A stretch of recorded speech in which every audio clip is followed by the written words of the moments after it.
You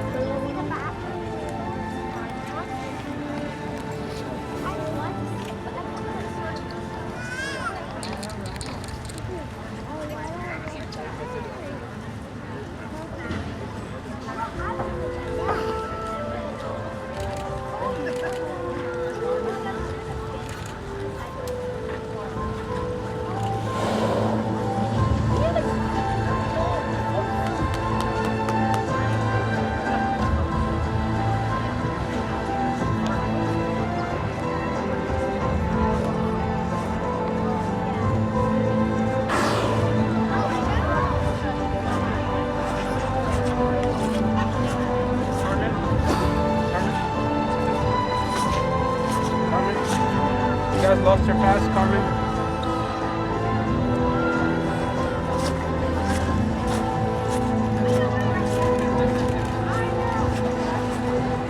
All right, good afternoon, everybody. Who's still dry? Nobody. Oh, you're still dry. All right, we're going to aim for this guy. Did I just get here? Yes. He just got here. Ooh, I get some horns now. Excellent. Good afternoon. For those of you here joining us, I'm in the middle over here waving to you guys. Hello. Hopefully you guys got a chance to go through the skywalks. Did everyone get their stamp going through the skywalk too? Yes? Okay. You'll be getting the second stamp when you're done listening to me blab, and then you guys will be good to go. For those of you that were watching in the back, you were watching that big handsome male back there get measured. That's Ikaika up on stage with Caitlin. Kika, who's that? And if you were up in the skywalks, you saw that measurement. As you can see, it takes quite a few hands to measure a killer whale because they're quite large. Depending on the whale will be depending on how often we do take those measurements of the animals. For our younger animal, like Makani, who is still growing, we measure him on a higher frequency because we want to monitor his growth rate. Ikaika, who's pretty much done growing in terms of length, and maybe his pectoral flipper size and his dorsal fin size. He's still gaining weight, so he's still gaining mass. We don't have to measure his length and his body parts every so often like we do with Macron. So, you saw that happening back there. They did a little bit with Corky, and then right now what we're doing this afternoon, well, there's a salmon, by the way. He's gonna put it in his mouth. Is he playing with it? Yes, okay. So if you want to know what we feed the animals here, obviously killer whales are the top predator in the ocean. They eat all different types of prey. Sometimes penguins. I was going to show you his little salmon right there. Now all the whales they get about 2 or 3 salmon a day, depending on how big the salmon are each day. And that's a very small percentage of their daily diet. They get a mixture of herring, mackerel, sardines, capelin, and depending on the species and availability of the time of the year. And so that variety allows us to give them all the different nutrients they need that might be found in certain types of fish and not others. So just like you guys eating a balanced diet, we do the same thing with the whales here. The point out when we feed the animals here is amongst all 8 killer whales, we go through roughly 1,000 pounds of fish a day just right here with the whales. So throughout the entire park, we can go through anywhere from 3 to 5,000 pounds of fish a day. And that's restaurant quality fish. We have to source it from sustainable sources around the world, and it has to be of a very high quality, sometimes even better than what you're getting in a restaurant, because we're under obviously high standards for the animals here. We want to provide them with the best. So we constantly have, every week we have delivery of fish. On site in the park we can house about 14 days worth of fish. And then there's a larger off-site commercial freezer where we keep our bigger bulk of the animals' food, and we go off of that and that gets supplied as we are acquiring fish throughout the year.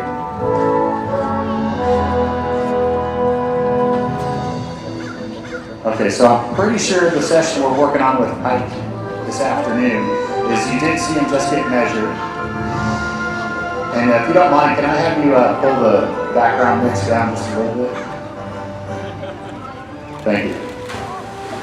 I want to be able to hear them blow their whistle.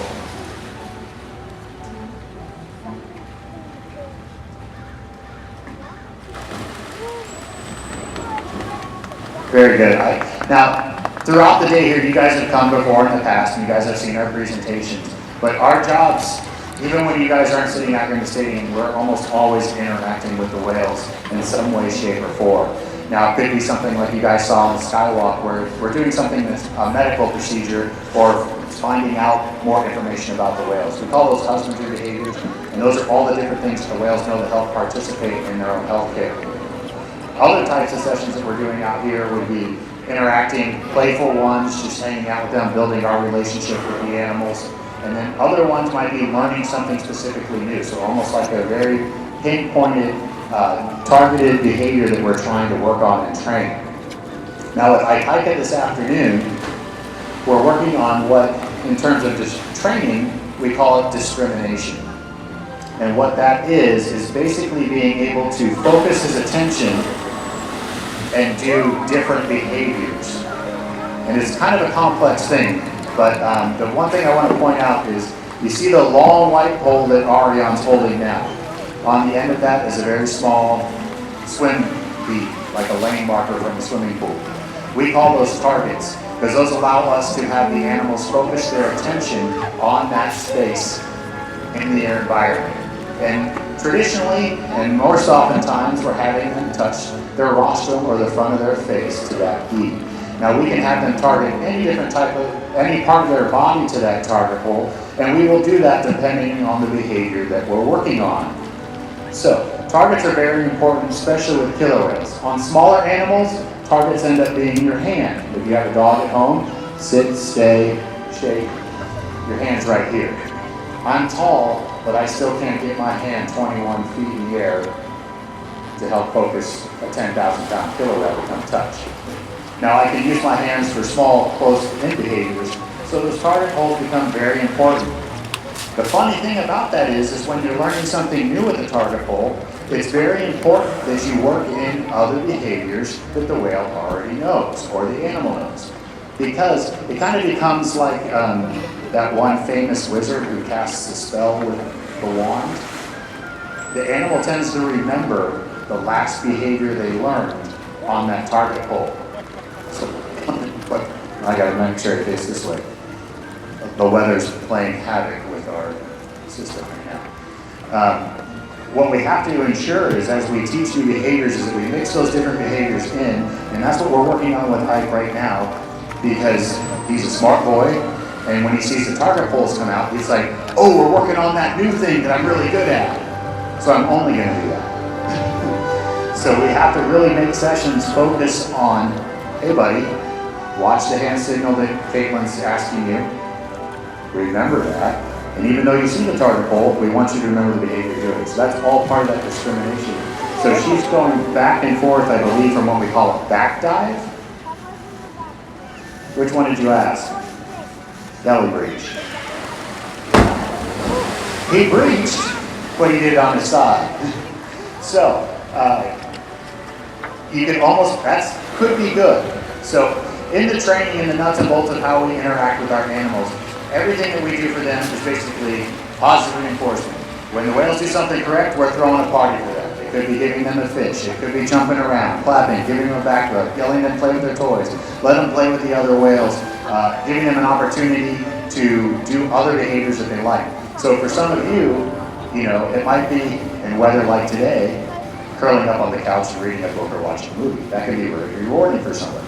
For other people, it might be, I want to go hiking for 12 hours and be out of breath when I'm done, because that's the most exciting thing for me.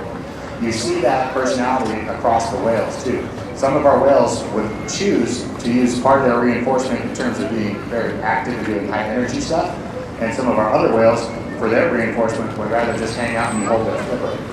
So we have that variety of how we interact and reward the animals, and what you're seeing there with Ikaika is, even though he did the wrong reach, so to speak, and as opposed to what we asked for, we can still draw attention that he did something different other than that last behavior, that back dive that we've been working on. And that's a little bit more of an advanced.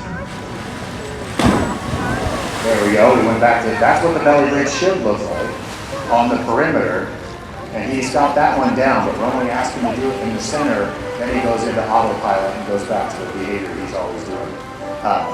But one training concept that we can do is what we call, differential reinforcement of other behavior. So as long as he's doing something different, I can take a chance or the opportunity to reward that, draw attention back to, hey, you're trying something different. The biggest key that we try to get across with all of our animals and our trainers who are interacting with the animals is that mistakes are okay. In human behavior, we've all grown up being told, no, no, no, no, no. Let's see what we get this time. That was it. Good boy. I heard the whistle. There's a little clapping, a little spastic hands from Caitlin, and some excitement there, and you got it. Good boy. So it's not quite, it's a different aspect when you see it in this setting as opposed to when the music's going and the crowd is cheering and going on. But even when we're doing our presentations throughout the day, this type of work is happening and these type of interactions are happening with our animals while we do our presentations. So in a presentation, we could be out there working a brand new behavior, trying to tweak or improve on a behavior that the animals already know. And for the most part, you guys won't even know what we're doing. You guys will now, because you guys have been here and you're hearing us talk about it. So every interaction we do with our animals is very key and critical to our relationship with them and our ability to provide them with the stimulus and the enrichment and the health care that we can provide the animals here. So we are, like I said in the very beginning, we're almost always interacting with our whales. We do give them downtime and we want them to be whales and interact with each other. And so you'll see us move the whales around from pool to pool. They'll be in different social groupings and interacting with each other in different ways. And so just like you guys might interact differently with your parents versus your colleagues versus your friends, we will see that interaction change across the whales depending on how we have the social groupings mixed up. Right now, Ike has been hanging out with his best buddy, Corky, who was also in the back with you guys were up in the skywalks and saw those measurements happening.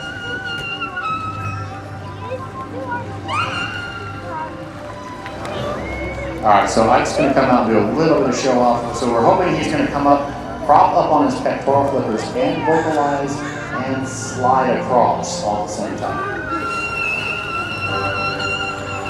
Good boy.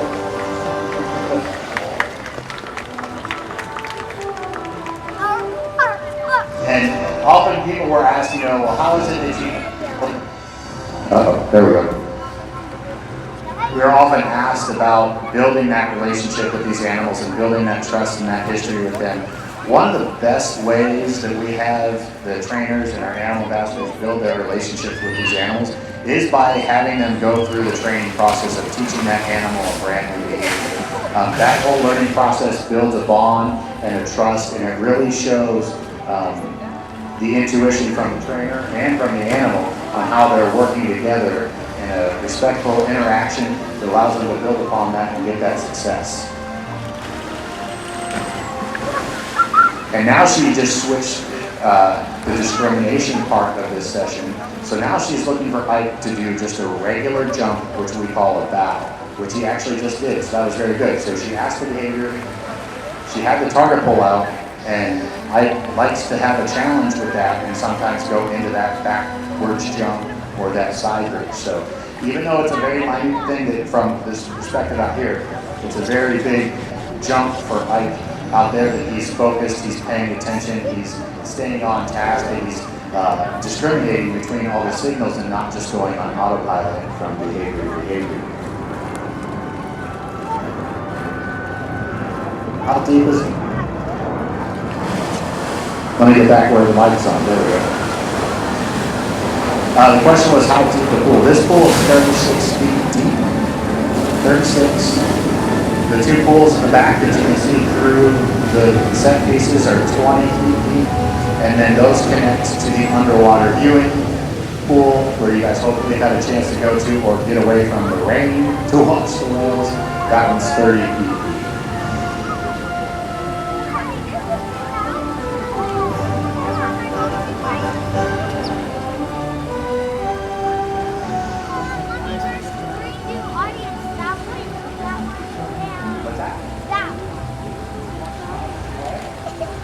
So the question was, how much does Ikaika weigh? Now, him and Ulysses, our other large male killer whale, have been kind of in a competition with each other. Ulysses was historically our largest whale at 10,000 pounds. And it fluctuated from 9,600 to sometimes 10,200 pounds. But Ike, a growing boy, and wanted to have some competition, he decided to go to 10.3.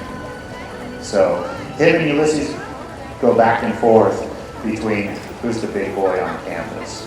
So you're going to get to see all of them, just like he was slid out on the front part with Caitlin. He's going to come right out here in front of you, so this will be a good photo op. He's coming up in 3, 2, 1. That's a handsome boy right there.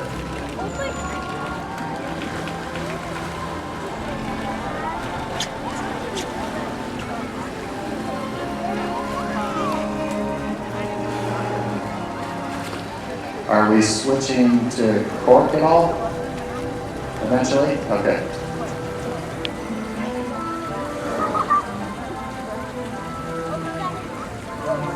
I can talk to you, yeah. So the question was, there was a gray whale that was rescued back in the late 90s. Her name was, they called her JJ. She was a success story in terms of SeaWorld going out and well, we've had many successful rescues and rehabilitations and releases, but JJ was unique in the sense that that was the first gray whale. She was very young. I didn't work here at the time when it happened, but she was rehabilitated in the close-up pool over there, and then she was released. And I think because of the rain, the exact date is going off my brain right now, but I can find it out for you. But no, she was a very, not very many people heard about her, but as most of you are aware, if you guys are in Southern California, we do a lot of marine mammal rescue and avian and aquatic rescue here at the park.